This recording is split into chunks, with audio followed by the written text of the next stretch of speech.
Great. Thank you so much, Rebecca. Welcome, everyone. My name is Cheryl Helm, and we'll have a little bit of an introduction here shortly, but just want to say thank you so much for showing up today. We hope you will enjoy this presentation and that it can be very interactive. Rebecca's going to be doing some of the controlling for us and guiding us through. But basically, and actually, Kevin is going to be guiding the slides today because I got a little frustrated. So Kevin, if you want to go to the next slide, we can do the introductions. As I said, my name is Cheryl Helm. I'm a principal at Helm Communications, Inc. I've been involved in the contact center space for many years, okay? I used to be, I always think it didn't seem that long, but now it's been about 30 years, and my focus in the communications industry since I started has been contact center space. I'm an independent consultant, and I'm also a member of the SCTC, which is Independent Consultant Association that is global. Next, I'm going to have Kevin, if you want to kick it off and do your introduction. Sure thing, Cheryl. I'm Kevin Butler. I'm VP of Product and Marketing here at Vertical Communications. I don't just know how to install and advise you on contact centers. We actually build contact center products. So when you get frustrated of why isn't that feature there, it's all our fault. So I'm going to be bringing that side of it and that kind of information to the mix here as well. We're excited to talk to you about this, and we definitely want this to be an interactive presentation. So don't hesitate to put questions in the chat, and we'll try and address those as we go along. Okay. Also, go ahead, Kevin. I was going to say, also we have, as Rebecca's already mentioned, the poll.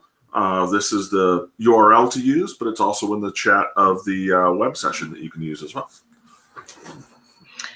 Yeah, so please make sure you're getting in that poll. We would greatly appreciate it. And we're just going to go briefly through the agenda. And hopefully if you're filling out that poll, Rebecca's going to kind of let us know so we know that our audience, who it is. Because remember, one thing is Kevin and I both had the privilege of working with contact centers in many verticals. I've just been involved a lot with insurance lately, but we've done retail, you name the gamut, government, everything. We've done from very small to very large. So we do have a breadth of knowledge and experience, and we hope to share that with you. So the agenda that we're going to go through today is talking about enabling the remote workers, some of the things that, of course, we've discovered with this working from home situation that we were all forced into, or working remote. We're going to get into enhancing self-service capabilities, things that, have really challenged us that we've needed to embrace during the time of COVID. Another thing we're going to talk about is some of the must-have remote technologies that we want you to, number one, some of you have hopefully already embraced upon, but things that we need to consider. And kind of where we're at today is we're 10 months into COVID. I know, Kevin, and I'll give you some of our experience and stories. One of my challenges now with clients that I have and being a customer is 10 months into the situation we're in, I really have no patience for excuses anymore. And Kevin and I'll give you some of our examples, both personally and professionally. Also, we're going to talk about reevaluating some of our processes. And Kevin and I both, even though we are heavily involved in the IT technology, the application side of things, we will stress a lot. Some of the challenges we're facing really come back to our people and our processes. Technologies are literally the enabler, and we keep saying that over and over again. We're going to talk about critical team trainings, things to consider, and then we want to spend the last 15 minutes with Q&A. And I think we can, I'm not sure, Rebecca will let me know, we might be able to open up the mic, or if you prefer, you can put it in the chat, and Rebecca and Fran, our other team member, is going to be watching that. So we do want to have an engaged conversation, and be aware that's how Kevin and I we've done a couple presentations together, and we've had some chats over our annual meeting and that, because Kevin's team is a part of the SCTC. And so you'll see that because Kevin and I actually kind of have fun doing this together. So Kevin, anything you want to add on that point before we move to the next slide? Nope. Okay, terrific. So going along about enabling the remote worker. Okay, so the things that we've actually discovered is that we have to consider is looking at the technology, the voice enabling technology, your soft phone, your desk phone, your cell phone, your mobile phone, and some of the tools like, for example, the headset. So when we think about that, one thing that we want you to understand, and this gets to the next thing, is about the environment that we're in. Again, realize that Those are just tools to enable the voice connectivity, but each of them might have their challenges or things that we need to consider.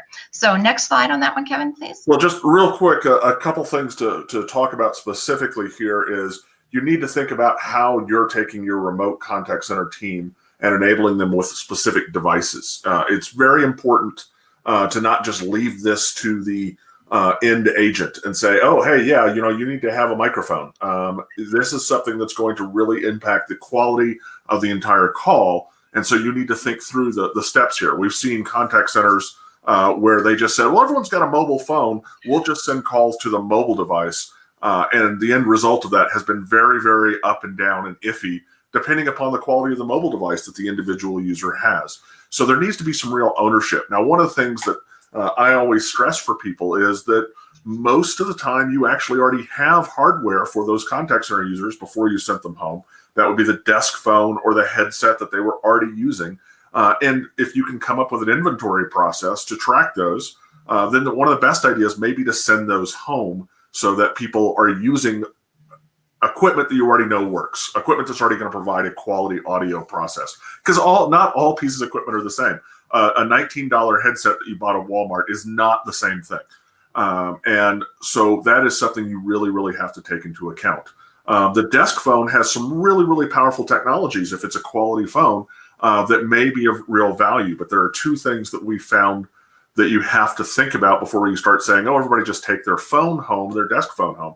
The first is that phone has to have power. And in most corporate environments and most office environments, that power is provided centrally through what's called a power over Ethernet switch. And that power over Ethernet switch provides power to the phone along with a network connection.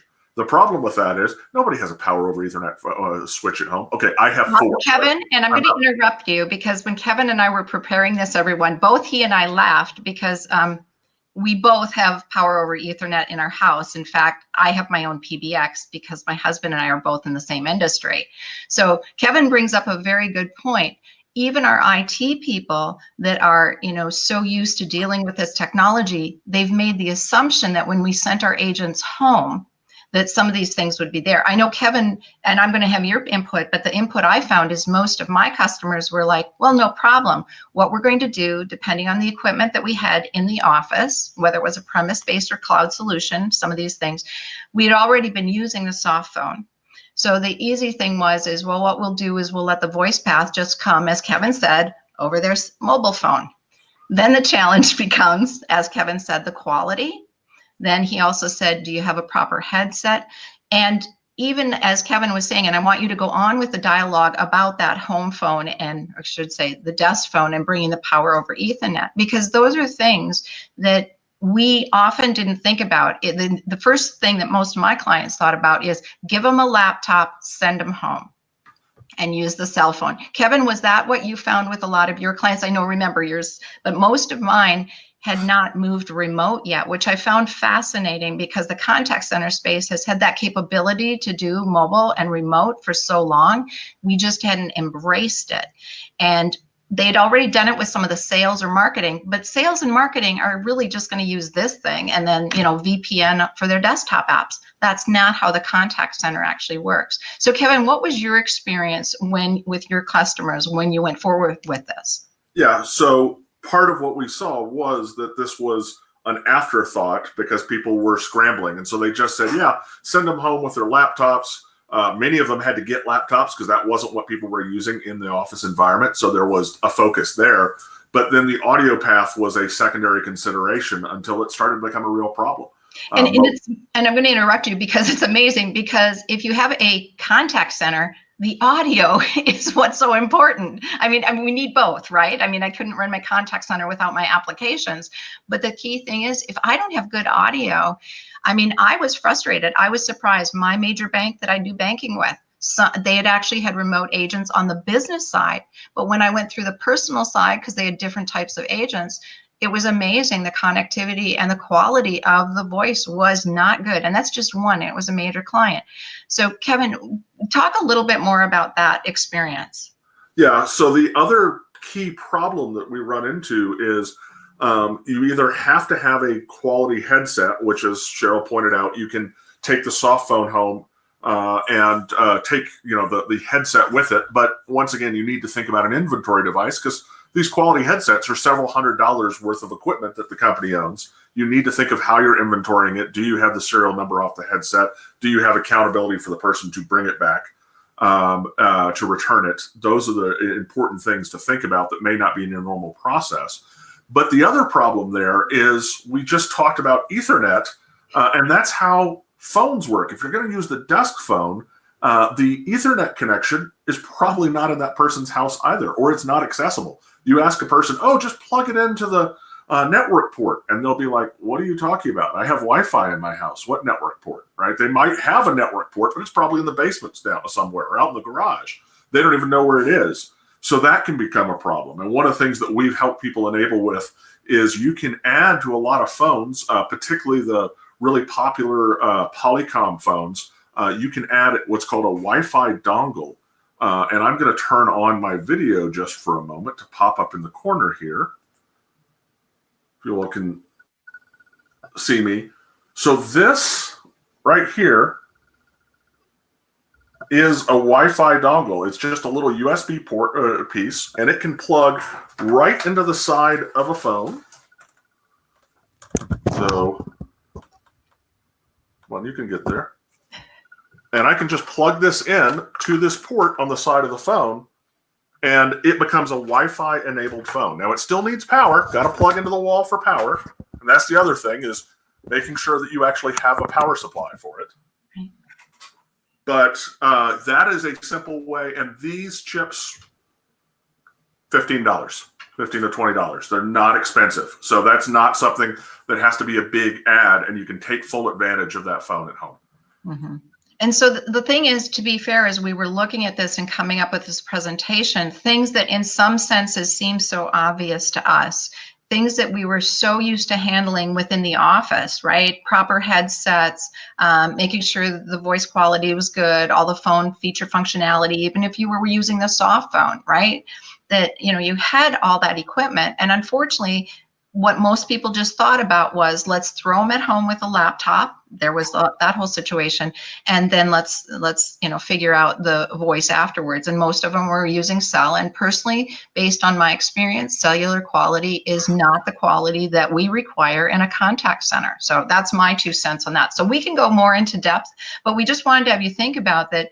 Working from home, I'm so glad in a sense that, I don't want to say I'm glad about COVID, but the contact center, I'm glad that we had that more moving people home, because to me, it's always been the perfect application and group to allow work from home, especially in contact centers, because of all the challenges we have with staffing and so forth. So we've talked enough about that. I think we need to move on, but we just want you to understand those things.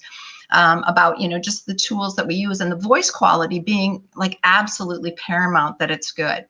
Another thing that we need to consider here, and this goes back to a story that I always tell. I work with a major contact center here, happens to be the equivalent of AAA. It's called CAA, Canada Automobile Association, here in the Ontario. They're multi-province now. But the point is, they sent work from home, 10 years ago. They actually, in fact, I went there about 4 years ago, and there were no 240 agents sitting in their main contact center anymore. It was like deserted.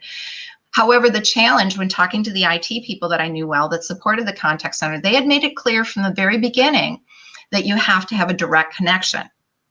Okay, and this is still something that is very important. And when we talk about now, especially now working from home, and Kevin and I do it too, and we have a great router and we have great bandwidth, but there's still things that are out of our control, right? It's not like being in the office where we really have control over the traffic and the bandwidth. So one thing here, and Kevin will talk a little bit more about that, is I'm sure all of us have faced that. You've got maybe 2 workers working from home that are using up bandwidth. You have your kids now on various Zoom or Cisco WebEx or whatever sessions, or streaming Netflix. I know I've had to tell my 22-year-old who's been home, please turn, not during this time, I'm doing a presentation or whatever. So there's the challenges of that we have going on over the Wi-Fi, but we keep going back to that direct connection is important. I know one of my clients has actually said, I don't care how long that cable has to be, but we need to get you on a direct connect to that router. And then that gets into a whole other issues. I actually live in an area, to be fair, that it gets hit with power bumps. And I'm not that rural, but I'm just in a really bad area. And right now haven't thought about, been thinking about a generator. But there's another condition. One of my major contact centers had a major storm soon after COVID hit. And their two contact centers, most of their agents were around that same area. This happened to be in Arkansas. So they lost half of their agents who were working from home because the power hit. Yet, had they been in the office, the main building, of course, we have our generators on all the support there. So there's just those things, that the elements that are somewhat out of our control. Bandwidth we've talked about. And Kevin, do you want to talk a little bit about some of the troubleshooting best practices that we were discussing that it would be important to understand for our work from home people and our IT? Two key things to understand here that I think you want to do is you're moving people home. When we install a new customer, we always focus on doing a network assessment, an assessment of their network capabilities, both internally as well as their internet connectivity, and whether or not that's going to be supported. We have a series of specific tools that we at Vertical use to make sure the customer is going to be successful. In the remote world, that still needs to happen. It's a harder, more complex environment because you may have hundreds of users who are now gone home to be contact center agents. But in that case, you still need to think about doing network assessments on every single one of them. Because as Cheryl said a moment ago, the quality of the connection, the quality of that is all about that customer experience. If you have people dropping connections, would be the worst, but even just a bad connection where there's dropouts, where the call quality isn't good, that's extremely frustrating to people, and avoiding that is worthwhile. So you want to look at having a quality network assessment tool that's going to be able to easily work with hundreds of people sitting at home. We have one here at Vertical that we use when we're doing products that we can just email out to the individual user. They can run it on their home system. It can come back and say, yeah, your router's good, your network path is good, your quality is good, all this kind of stuff, and give us an idea of that. And so that makes it easier to do it across all those different remote users in a contact center where it's really worthwhile. So that's the first point. You've got to go test it because you need to find out the problems ahead of time. You have to own that individual employee's network connection, which is a tough thing to consider. Which brings me to the second point. Cheryl just pointed out there are lots of failure conditions. The internet connection can go out, electricity can go out, there can be all sorts of failures. And you need to plan for that as well. There are different ways of doing that, and that could be a whole separate topic where we could deal into that, and go through the various ways that you can route around and move past people who are having problems. And use the entire force of your contact center team to do that.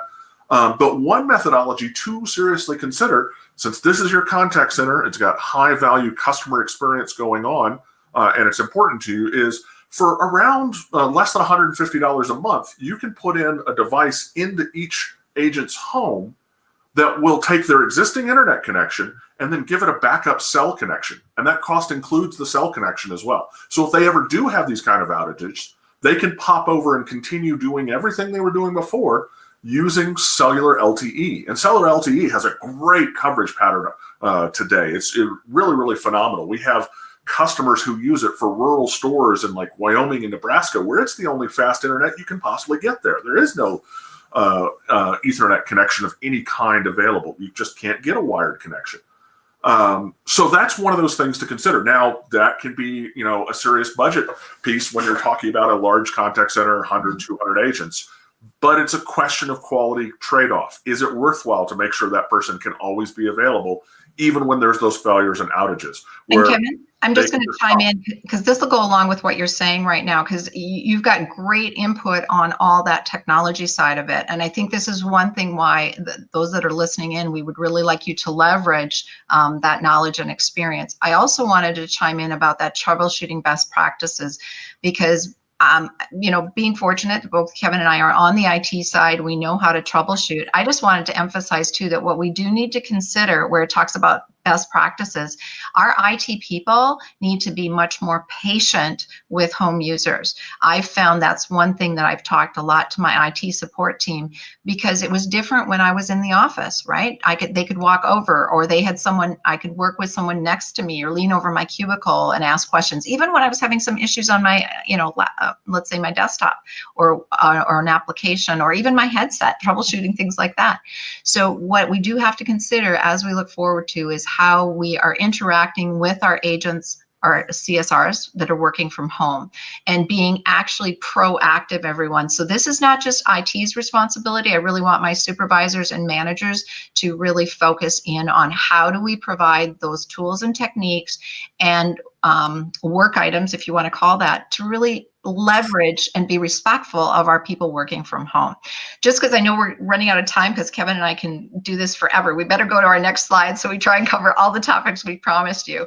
I'm just going to stress this is the contact centers that I've worked in over the years, one thing we've worked so hard is trying to provide quality equipment, meaning a good headset. I mean, that's been one of my things. It's a tool that we're going to have on our head probably 6 hours a day. And be aware, that's what normally I would have when I have my desk phone. I have a headset. My daughter has a picture of me at 2 years old walking around with a headset on my head, because to me, if I have more than a minute without if I'm going to be on a phone call, I need proper quality for that. So that's one thing. Another thing that we've done in the offices, almost everyone has ergonomically correct chairs, the keyboard. I mean, there's another thing. If you're working on a laptop now, the keyboard's not going to be ergonomic. So you have to have some connectivity with that, right? With an ergonomic. So one thing we've forgotten, or I shouldn't say forgotten, but when we had to quickly move everyone from home, it's just kind of like get them home or get them to a remote office. But we lost a lot of the things that made the ability to work more effectively and efficiently and healthy.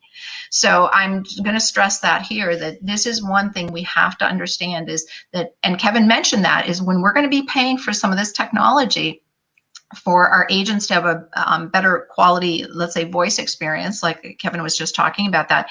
The problem is what are we doing for them from a work perspective? I mean, how many people are like you see the lady that's sitting there with the kid next to her? I mean, this is the world that we're all in. We have either family or pets or something going on.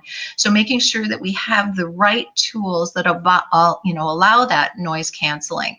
And Kevin will mention a bit about that. Are we providing proper lighting? That's another very important thing that we usually provided in most of our contact centers. And one thing I always chime up here is most of the time on presentations Kevin and I've been on and dealing with various workers is, remember, usually, not always, but usually our contact center people tend to be the lowest paid in the organization, unless you're collection or some of my insurance agents and some government. And so the luxury of them actually having a separate office. So Kevin and I each have our own separate offices because we've been working from home. My husband, same thing. He's 100% from home. The thing is, not everyone has the right separate space. As we move forward, I mean, when we all had to move from home, that was in March, that was just what we needed to do. But as we're rethinking the future of work from home, and depending on how much that's going to be, because I'm usually 50, well, now it's 100% from home. I'm not traveling anymore. But we do have to consider, are we providing our people with those correct resources to be physically comfortable? Kevin, anything you wanted to chime in on that when we talk about, providing that type of tools? Two things to talk about. This isn't just about, making sure that people are comfortable and having a good work environment for their benefit, which it is, but it's also, this shows, you actually will see this in the customer experience. If you have somebody who's working in a cramped space with a lot of other people, they don't have the ability to isolate themselves, that is going to feed through into the customer experience that your agents are presenting to your callers. And that's going to be a real problem. So for the good or ill, once again, own that person's workspace at home as part of your customer experience, and have to think about how all of these pieces are going to flow through. If they don't have the proper workspace, if they don't have multiple monitors, they don't have good lighting, they don't have a office space they can call their own, these things are going to impact the customer experience. So you have to think about how you're going to work through it and help them to be successful. A simple example, as Cheryl was talking about a moment ago, lots of people don't have the ability to have their own space. So a solution engineer that I work with from another company, very successful, she still has to work, in the great room of her family's house because they don't have a separate bedroom that she can use. She has kids who use all the bedrooms. And so that's something that she has to work through all the time.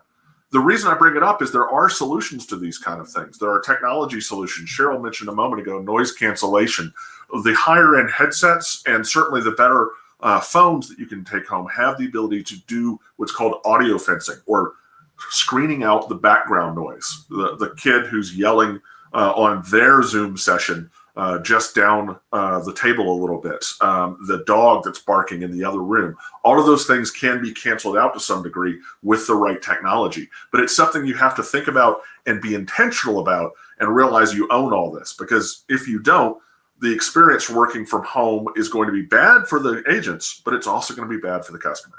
And what we'll do too is we'll just let you know is both Kevin and I and Vertical have information on, the relationship between, the environment that someone's in. I mean, it goes back to even a proper environment, when we were in the office. But again, the overall stress of the work from home today, because everyone else is at home, is quite challenging. So I think from a HR personnel point of view, we have to be aware of that. I know that just on a side here, everyone is getting into a little bit of the personal side. In fact, why don't we go to that with the collaboration, Kevin, the next slide. But I just want to touch on this is one of the one of the top guys I've ever worked with has always had a virtual team throughout North America. And he said to me, from the start, their one-on-ones are at least an hour and a half to 2 hours a week.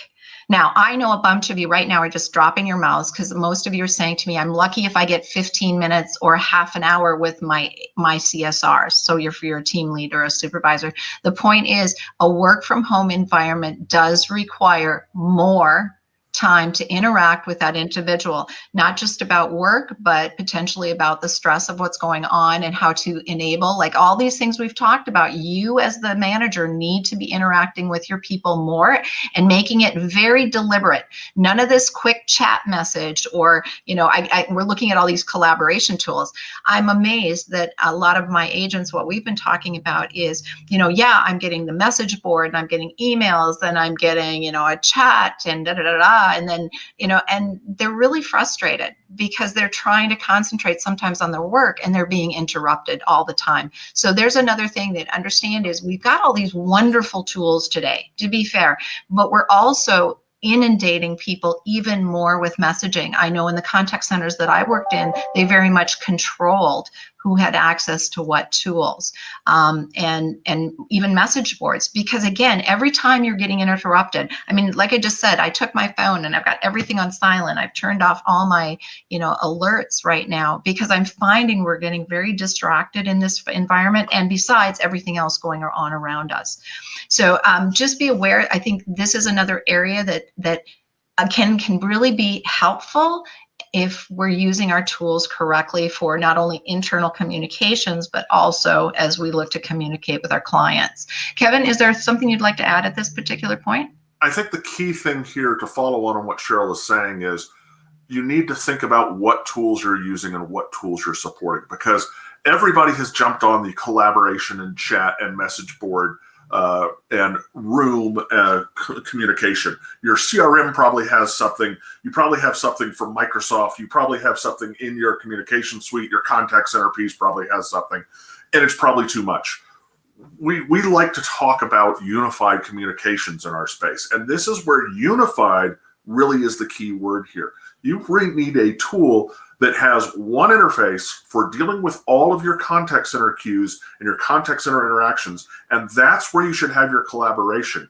You shouldn't be using 4 different tools for this, because that's where you're going to end in that overload that Cheryl talked about. The other part about is you may not have control over all of those tools. You may not, actually own all of them. So you need to make sure that you have tools that, as Cheryl said, you actually do control, that you can say, here's how they're used. They're used in the context of your interactions as a contact center agent. And they're actually designed to work together with them. And they're in one piece where the supervision team has control over all of this. They have insight into all of this. And that's something you see that people don't have all the time. They're like, oh, I use Teams for this, and I use Zoom for that, and I use this contact center tool, and I use this phone system. And all of those have these collaboration pieces, and it can be incredibly frustrating for the end users, and it can lead to bad communication. And one thing too, and this was the contact centers I've worked in, we've really worked hard on controlling the communications to our agents, even from email to whatever, because again, is the focus that can become very unfocused. All of us have that. If you look at how people communicate to us, and it's like, why'd you copy me on that? Or why did you do this? Or why am I being included in this conversation? It's a lot of wasted time. So that is an area I see for great improvement. And this is when you work with IT and the appropriate tools and your team to say, what is the best way to communicate? Especially because some of this messaging that goes back and forth could be things that we have to understand about training issues, right? Sure. Training issues, correct information, so again, we've got these great tools. However, we need to control them better, and especially because they can be very interrupting to our agents. I know we're getting a little bit behind in here. I just want to say, Cheryl, real quick, it's very important to point out the thing is, the flip side of this is these tools are absolutely necessary in the remote world, because you can't have somebody leaning over the cubicle wall. You can't just walk down a row of agents and see if they're having problems or anything. These are now the pieces that replace all of that. You have to have these collaboration tools because they're the out-of-band communication that allow people to ask for help, to ask for support, to ask for the knowledge that they don't have as a new agent. All of those kind of things have to happen through these tools now because they're not sitting in the same space. So they're key, but they can also be problematic. And you have to figure out how to manage them. And like I said, unifying the communications is really the answer to that. It is. And it is going back to that whole rules and procedures of how we're going to use it. I mean, they're great tools, but they still need guidance and control and that. So thank you for that, Kevin. Next slide there, if we can move forward. So basically things we want you to consider, and this is one of my big pet peeves. A lot of the vendors out there, and there's great contact center vendors, don't get me wrong, but they keep focusing on showing agents a lot of information for motivation and things like that. Well, I've always been an advocate of, and it goes back to what I call call center 101, is really the focus of our CSR agent should be on that contact they're handling. Handle it with quality, and that's what we're looking for. So we don't have another contact coming back in, another recall again.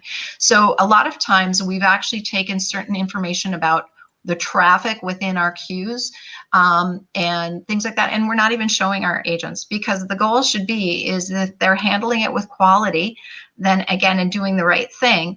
Whether there's one call in queue or 200 technically is not their issue, because they're doing what they're supposed to be doing. So that I know is a big bone of contention when I talk to people about this. But again, monitoring the queues and the traffic is really the responsibility of the real-time team or the workforce management team, and then they take actions, right? So that's one thing I'm not into, where an agent should be or CSR should be monitoring queues. So it gets back to, again, our supervisors, our real-time or workforce managers. That's who's controlling and watching that traffic. Another thing too is what we actually show our agents. It's a big thing. I like what some of the vendors are doing out there and what they're showing the agents, but this thing about, again, the big one is, of course, everyone average handle time, or your QA scores. But my point is that average handle time is directly related to the contact itself. So I always use my example, candidates, French and English. Well, when you look at the average handle time of a French versus an English call, I mean, clearly there is a difference. So the thing is, if I am a bilingual agent, to be fair, or if we're comparing people, the AHT is going to be different just on the language alone. So those of you in the US, it's Spanish and English, and there's a whole reasoning behind that, but there's definitely a difference. So when we're talking about sharing information to our representatives, our CSRs, it has to be the right information that creates the correct behaviors. So what I've been challenging the vendors to say is, well, it's one thing to throw up a number. Cheryl, this is your AHT over the last day, month, whatever, right? Or the last 2 interactions. But I keep saying, well, really what I want to know is, am I within the expected range or my expected range, right? So I keep challenging to say, well, you know what? My AHT for an English versus a French call is going to be different. And on top of that, if we are busy, And all of us know this that are running our stats, that AHT is naturally going to be a little higher during our busy for multiple reasons. So remember, when we talk about all these dashboards and what we're going to show to our individual CSRs, we really have to put all that information in context.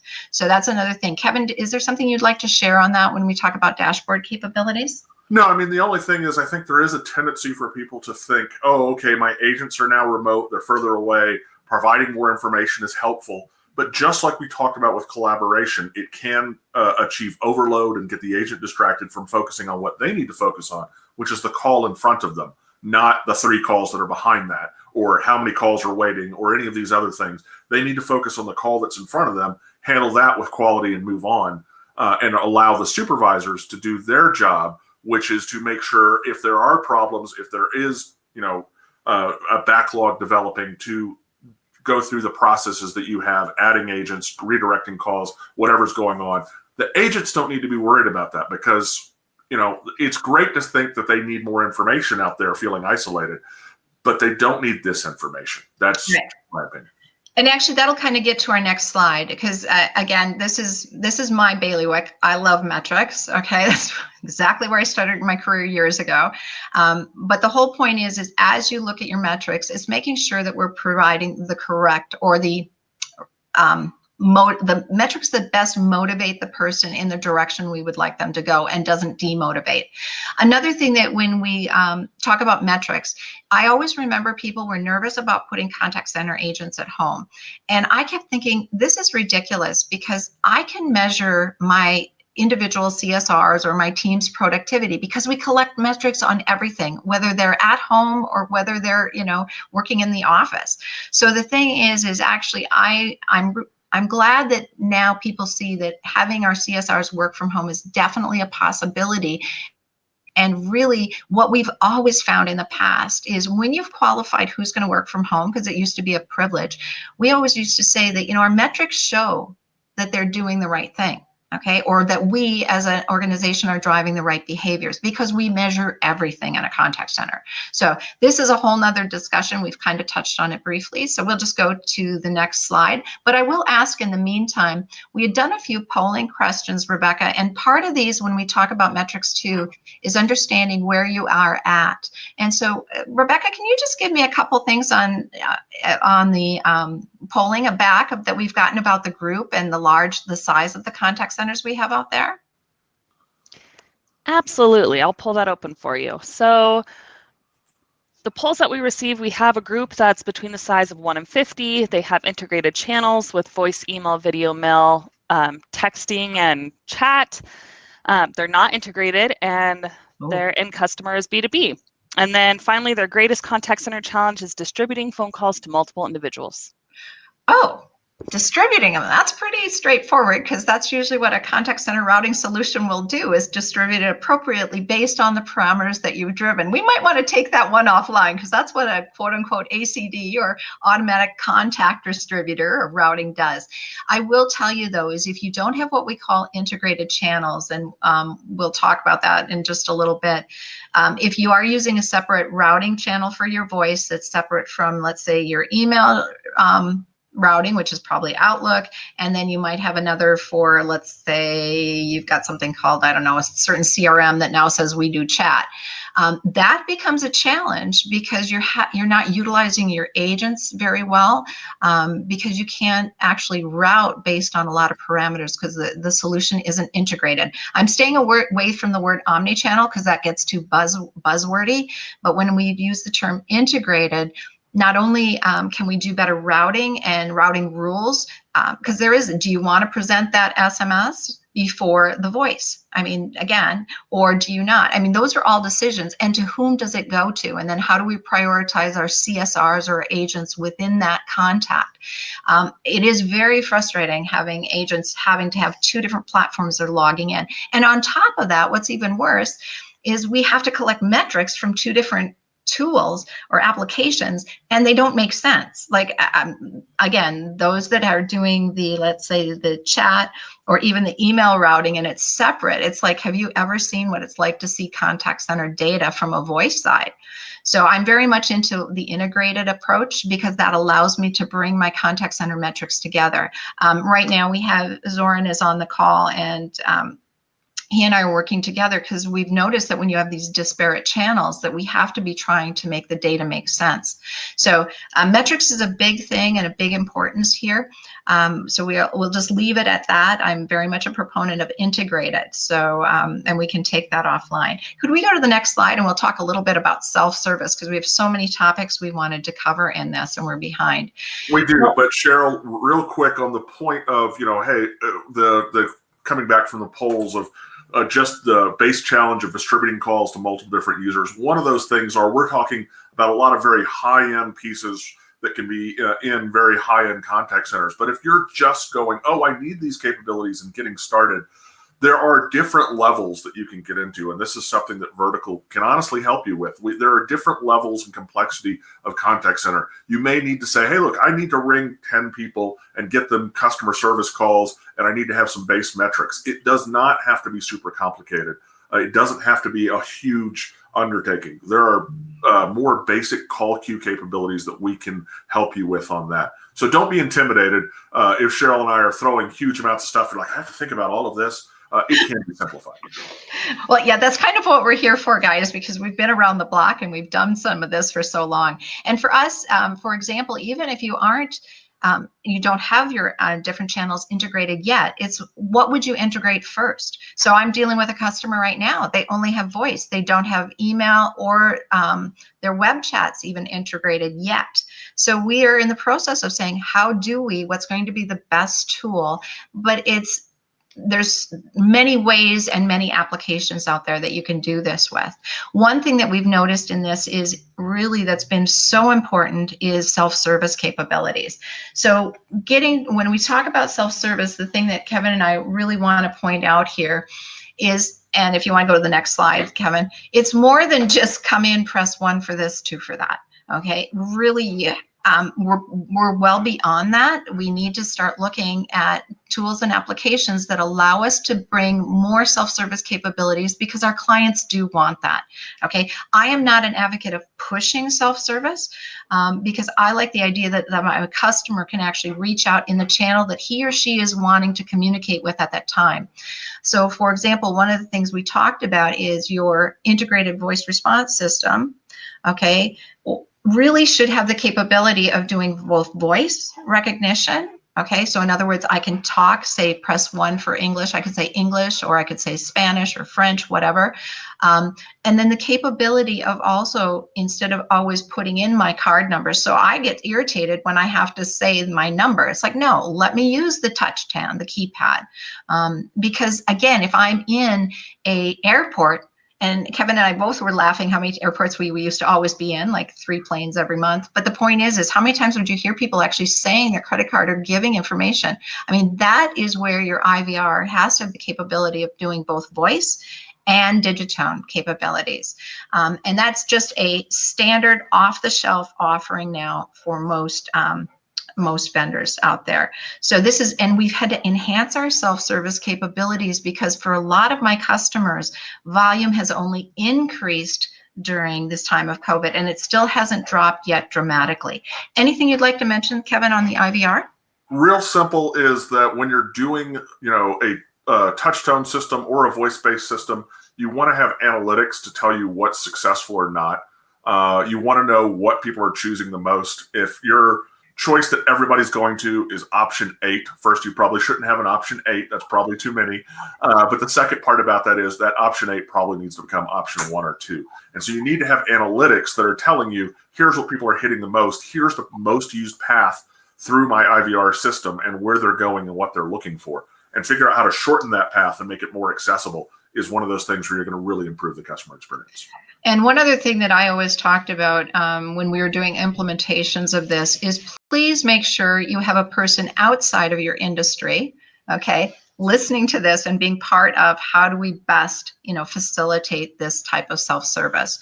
Again, that has been one of the critical things, is to have people from the outside to really spend time on this, to have not only a consistent voice, but branding. And it's so easy now to do this. It's not like in the olden days, right? So that's one thing I will tell you, over the years, especially the last, let's say, 5 to 6 years, most of the technologies are becoming easier to use. I mean, it's still not a no-brainer. You still have to be a logical thinker and things like that, but vendors are making the tools easier to use, easier to implement. We've got great experience out there now. If you are going to be looking at this, avoid what's called a like-for-like implementation. I'm working with a client right now, and I'm saying we really have to rethink, this is how you did it.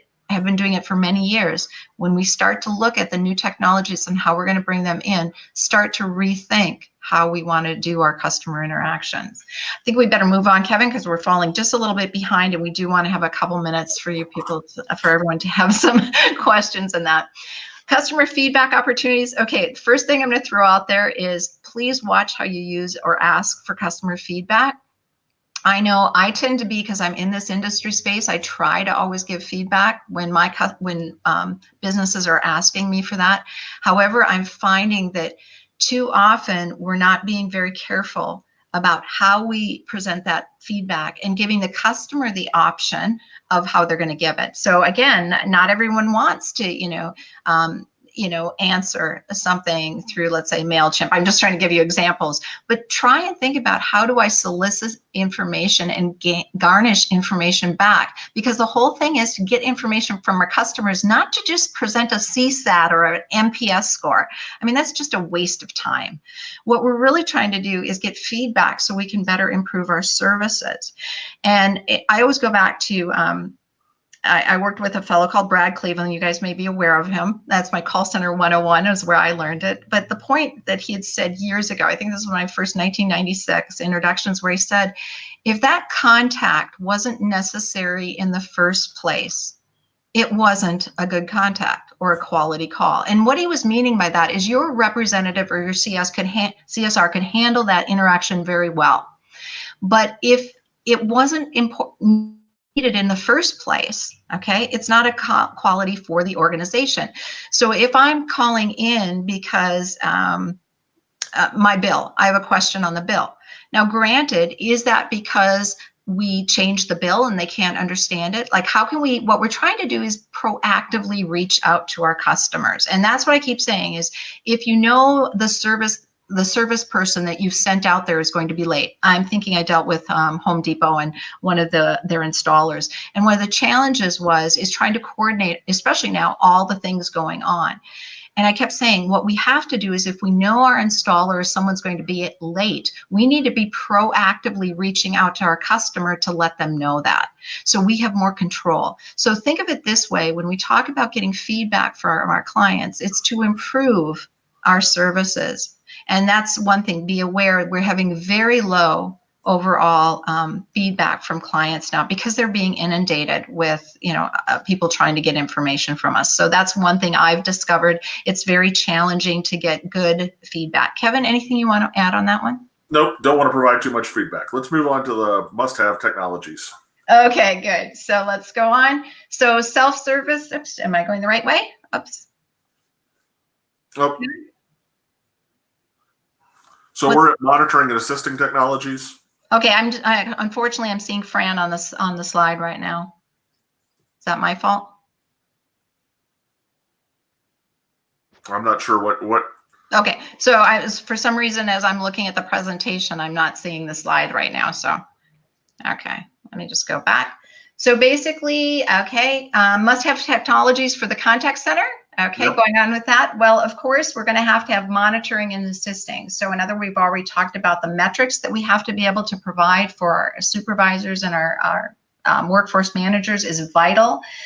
One thing you have to think about is it's going to depend on the roles and the responsibilities of who we actually give these tools to.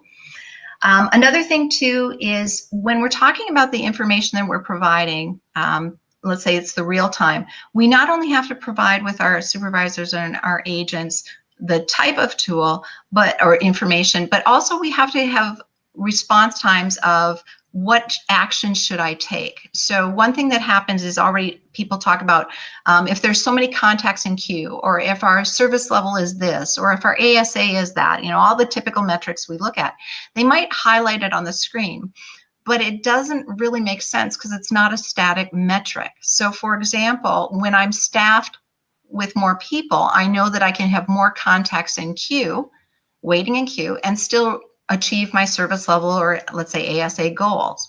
So that's going to change based on the traffic and the number of people that I have handling those contacts. So highlighting stagnant numbers is rather meaningless. It's kind of like telling the agent, this is the AHT I want you to achieve, when really it's kind of a range of AHT that I'd like to see them fall in. So that's another thing that when we talk about what type of real-time information are we providing and what actions to take. So Kevin, if you can go on to the next slide. So we're kind of past the monitoring. We've talked about the process reevaluation. Let's just go to the next slide.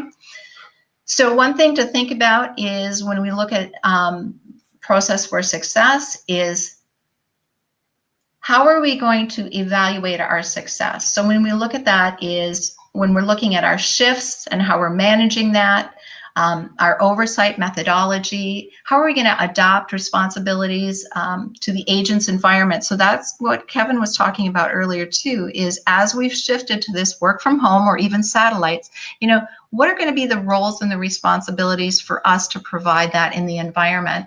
And then lastly, coming back to looking at our evaluations of the work from home, because I have noticed the stress level and of agents and the information we're getting back is it's a very stressful time for everyone. And so actually what we found is making sure that we are ensuring they take those proper breaks.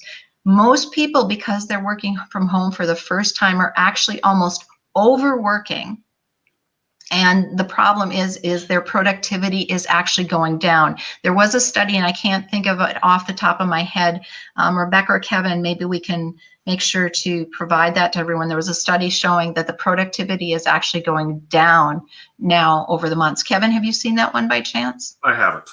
Okay, I'll try and remember to look that up, Rebecca, so we have a reference. It's just off the top of my head. And I wasn't surprised when I saw that. And again, it has to do with, the environment. A lot of people still having, a lot of people in the environment and working from home. So that's one thing we have noticed.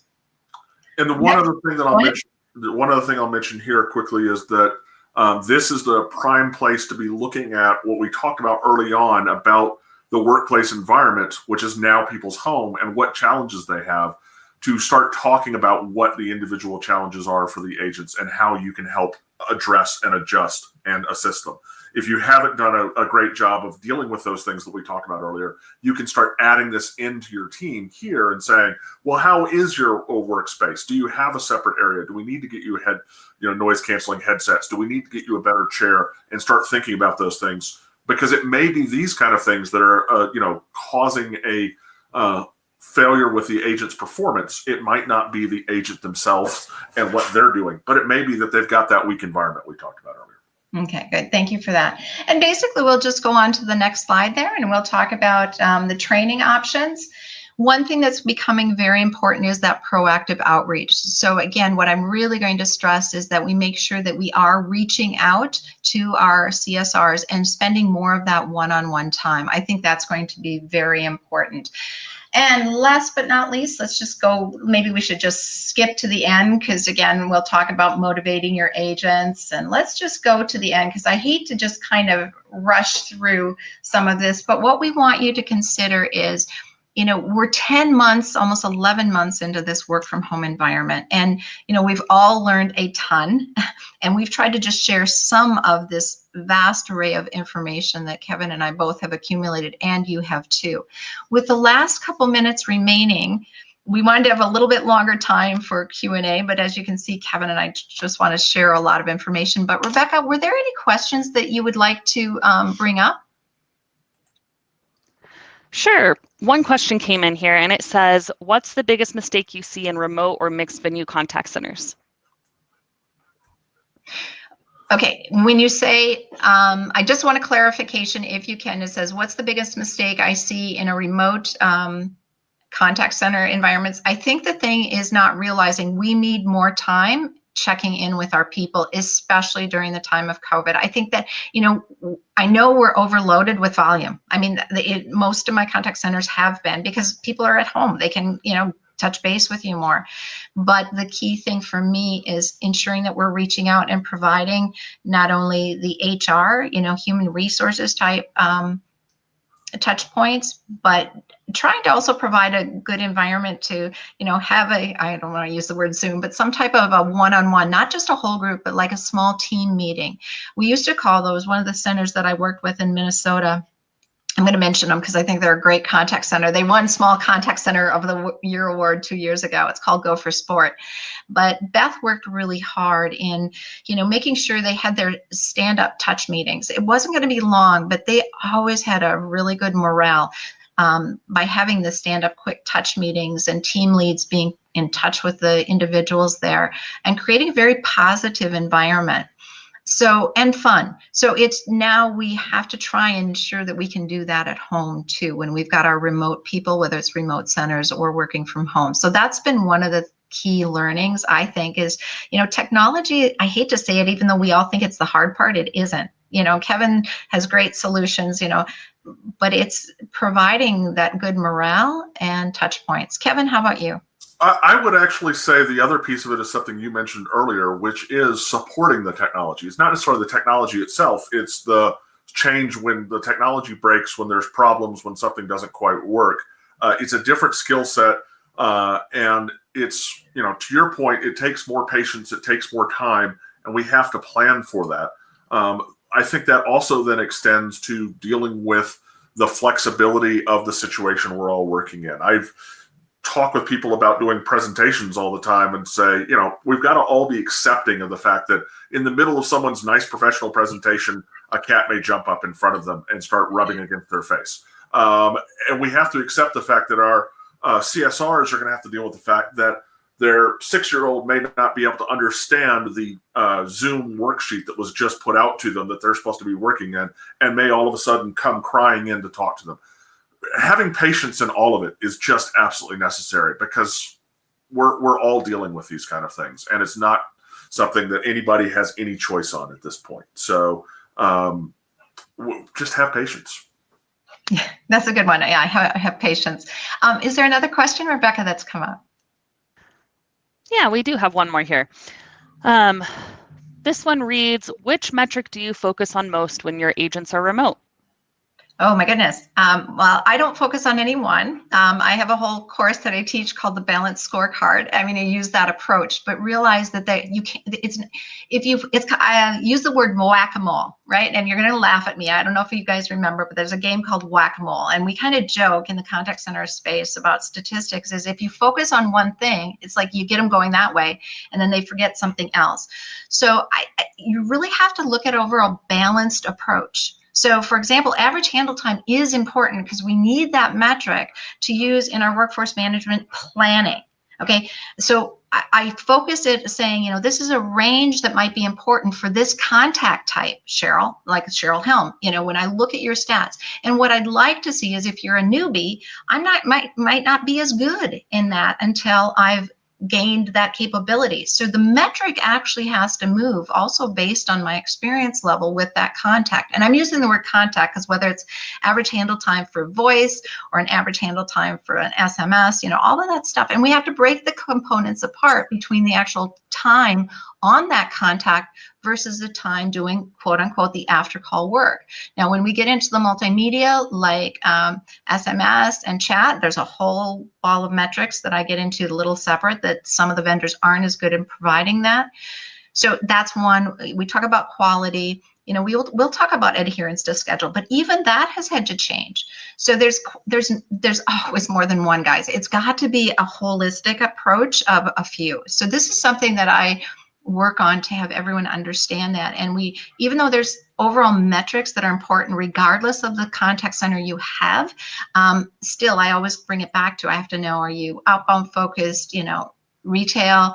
There's a lot of different things to consider in that. So there's not just one metric. And I know you hate that I'm saying that, but there isn't.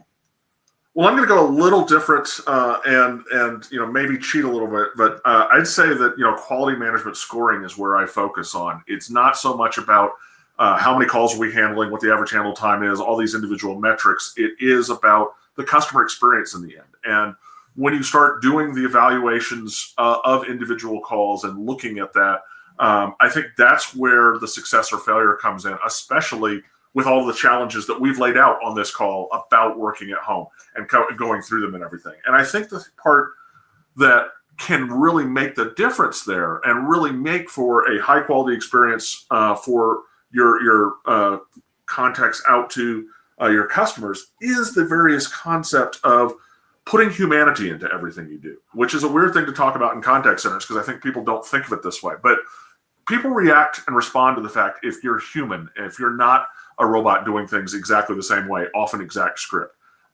They can all of a sudden bond with you and interact with you and say, oh, hey, look, that makes me feel better and I feel good about this. And I think you can do that and start to see the people who are good at that through doing quality management scoring of the individual calls. And that's where I focus because that's where it all comes out. Are the callers happy with the result? Are they happy in their process? And you don't, to Cheryl's earlier point, want to bombard them and inundate them with surveys and responses and all this kind of stuff. You really need to use what's there, which is the call itself. That's my personal opinion. Yeah, and I'm going to agree with Kevin on that because we talk a lot about those metrics and how to calibrate and how to evaluate. And yes, there are a whole bunch of new technologies talking about sentiment analysis. Sorry, you're hearing me going a little overboard there, but just remember that is important. And that's one thing is that if we've done the education and the training for our agents to handle that contact well and providing them with the technology to do that, whether it's a knowledge management or ease of navigation through the tools. I just remember dealing with one contact center agent recently. Kevin and I have tons of stories and I know them. I was their insurance person, right? I was a customer of theirs and I said, are you guys still using those green screens? And he said, oh, we're in the process of changing over, Cheryl. I went, oh, I know he was looking at 3 different screens to figure out, I had my auto policy and my life policy and, it was awful. I could just imagine what he's going through. And I could tell he was a new agent. He hadn't had the proper training and education because I've been a customer of theirs for years. So be aware that, it goes back to education and training and providing the right tools because that will also drive so the agent can focus on the interaction with the customer, that personal experience, and deliver a good experience. I know kind of ran over just a bit. Yeah, I think we have to wrap up here, Cheryl, and we don't want to be cognizant of everyone's time. We appreciate the extra couple of minutes.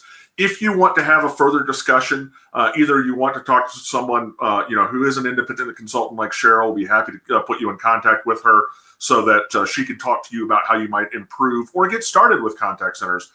Feel free. If you want to talk about the technology, if you want to talk about, hey, I need a solution, certainly reach out to us here at Vertical. Either through the account executive you might already be working with or just through Rebecca. She's available through the marketing emails that got you hooked up with this webinar here today. And we really appreciate your time and hope that you all have learned something. Thanks a lot. Yeah, thank you, everyone. Have a great day. And it's been wonderful to meet you and hope to see you again.